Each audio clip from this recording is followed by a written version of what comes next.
Hello everyone, তোমরা যারা 2025 এর জন্য প্রস্তুতি নিচ্ছ, অনেকে কনফিউশন রয়েছে যে 2024 এর কম্প্যারিজন অনুযায়ী এবারে টার্গেট কত মার্ক রাখবে। আমি তোমাদেরকে বলে রাখি, টার্গেট আমাদের থাকছে এবারে 80+। হ্যাঁ, সত্যি 80+ যদি তোমরা স্কোর করতে পারো তাহলে রাউন্ড অনে কিন্তু তুমি চান্স পেয়ে যাচ্ছ।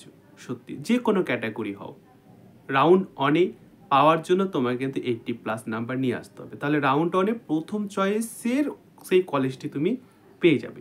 এবারে প্রশ্ন হচ্ছে যে 6টা পেপার তো থাকছে, 6টা পেপারের মধ্যে কোন পেপার থেকে কত মার্ক পাবে।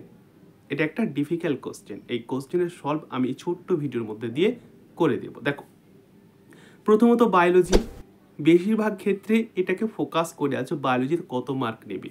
বায়োলজিতে তোমরা 45 পাবে আউট অফ 50। হ্যাঁ, 45। ওকে, আচ্ছা, ম্যাথে 10-এর মধ্যে 10 মার্ক পেয়ে যাচ্ছ, কত হলো 55। ওকে, ইংলিশে 15-এর মধ্যে 10 পাচ্ছ, কত হলো 65। হয়ে গেল। আচ্ছা, এবারে আমি রিজনিংয়ের ক্ষেত্রে আসি। 5টা প্রশ্ন থাকে, 5ই নম্বর পাবে। জিকেতে 10টা প্রশ্ন থাকে, 5টা ধরে রাখো, তাহলে কত হচ্ছে 75 হয়ে গেল। 5 5 10 আর এদিকে 65, 75 হয়ে গেল। আর একটা 6 নম্বরে যে পেপারটা রয়েছে সেটা হচ্ছে ফিজিক্স।